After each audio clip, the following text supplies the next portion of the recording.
Hello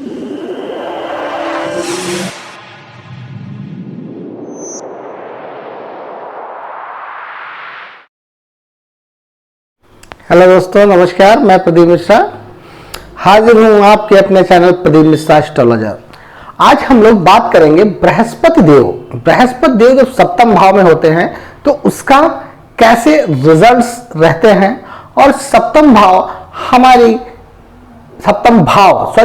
भाव किस चीज को रिप्रेजेंट करता है। क्योंकि यहां पे जब बृहस्पति देव बैठते हैं सप्तम भाव में, तो सप्तम भाव में जब वो बैठते हैं तो उनकी पांचवी दृष्टि एकादश भाव पे पड़ती है और सातवीं दृष्टि उनकी लग्न में पड़ती है और नवीं दृष्टि उनकी थर्ड भाव में पड़ती है। अब बृहस्पति देव, क्योंकि आप जानते हैं बृहस्पति देव की ये तीन दृष्टियां हैं और तीनों दृष्टियों में उनके चार भाव कंट्रोलिंग में आ जाते हैं कि चार भाव कैसे रिजल्ट्स देंगे। अगर यहां पे बृहस्पति देव अच्छे होंगे, शुभ होंगे, तो रिजल्ट्स बहुत अच्छे देंगे। अब एक नेचुरल सी बात बताते हैं आप लोगों को कि बृहस्पति देव जो सप्तम भाव है वो है काहे का? जीवन साथी। जो हमारी जिंदगी को हम लोग जब जीवन साथी के साथ बंधते हैं, इसमें लड़की हो या लड़का हो, जब अपने जीवन साथी के साथ बनता है तो जिंदगी उसके साथ बितानी होती है। और जिंदगी किन तरीकों से चलेगी, अच्छी चलेगी, बुरी चलेगी, हम जिंदगी में कुछ कर पाएंगे, आगे बच्चों को पढ़ा पाएंगे, बच्चे क्या करेंगे, इन चीजों का हम लोग जब जीवन साथी के साथ बनते हैं तो आगे का भविष्य तय होता है। दूसरा, ये सप्तम भाव व्यापार का भी है, व्यापार का भी है। और जो हम लोग आपस में ज्वाइंट वेंचर करते हैं, कोई भी बिजनेस भागीदारी से चलाते हैं तो पार्टनरशिप करते हैं, ये इसका भाव भी है।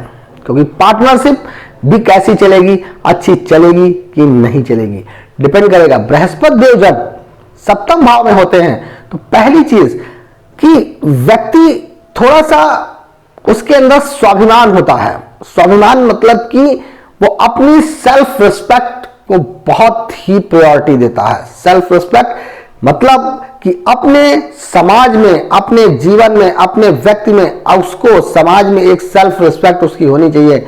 उसको सेल्फ रिस्पेक्ट अपनी बहुत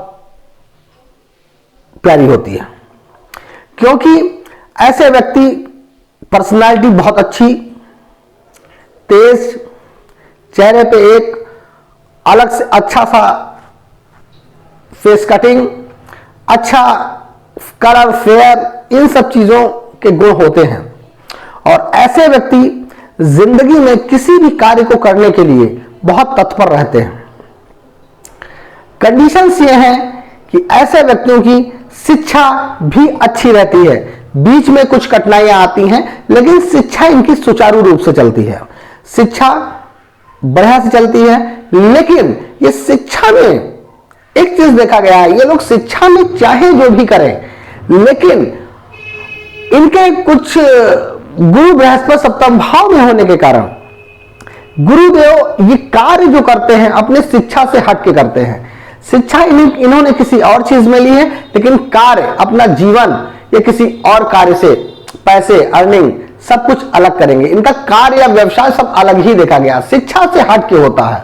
और ऐसे व्यक्ति जीवन में एक आगे की ओर अग्रसर रहते हैं, बढ़ने के लिए अग्रसर रहते हैं। यहां पे जब बृहस्पति देव बैठते हैं तो जातक में तो एक जो मैंने अभी बताया सेल्फ रिस्पेक्ट, लेकिन जो सामने वाले व्यक्ति होते हैं वो समझते हैं कि व्यक्ति थोड़ा सा घमंडी है, ईगो वाला है, लेकिन ऐसा रियल में नहीं होता। ये अंदर से बहुत ही इमोशनल व्यक्ति होते हैं, बहुत ही इमोशनल होते हैं। लेकिन कोई अगर इनकी सेल्फ रिस्पेक्ट को हानि पहुंचाए तो वो बर्दाश्त नहीं करते हैं।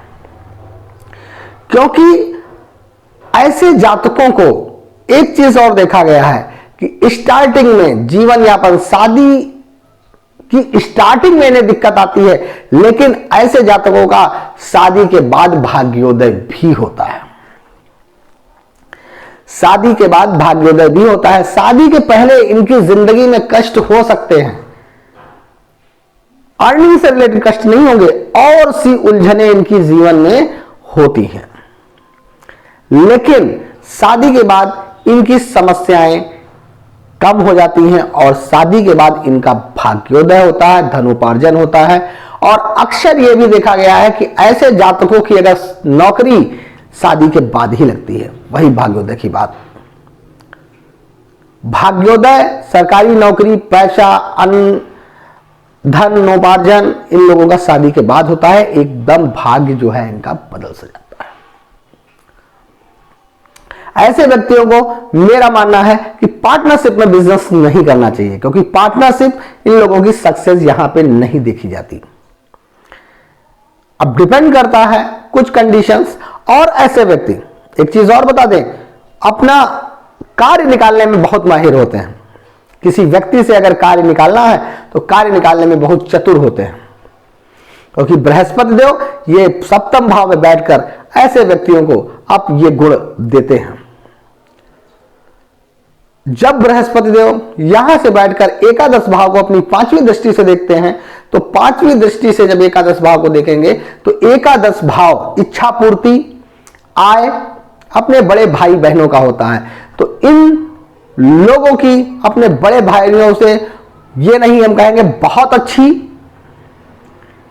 या खराब, मतलब एक मीडियम में इन लोगों का रिलेशन बहुत अच्छा चलता है कि आपकी जरूरत है तो हम हैं, हमारी जरूरत है तो आप हैं। इस तरह से अपने बड़े भाई बहनों से इन लोगों का रिलेशन रहता है। ओवरऑल देखा जाए तो रिलेशंस ठीक रहते हैं, कोई दिक्कत नहीं रहती। और आय की बात करें तो ये आय, मैंने अभी बताया था आपको कि शादी के बाद इन लोगों को नौकरी लगने के पूरे चांस होते हैं, तो आय का भी बढ़िया बनता है। स्टार्टिंग में जब जॉब करते हैं तो थोड़ा सा कम, उसके बाद धीरे धीरे ऊपर ये लोग बढ़ते रहते हैं, स्टेप बाय स्टेप ऊपर बढ़ते रहते हैं और जिंदगी को बहुत अच्छे से चलाते हैं। जब इनकी बृहस्पति सप्तम भाव में बैठते होते हैं तो 7वीं दृष्टि इनके लग्न में पड़ती है। तो लग्न किस चीज को रिप्रेजेंट करता है? आपका व्यक्तित्व, आपकी पर्सनालिटी, आपका फेस। तो ऐसे व्यक्तियों जातकों के चेहरे पे एक अलग सा तेज रहता है, गोरे चिट्टे लाल माले के हुए बहुत अच्छा रहता है फेस इन लोगों का।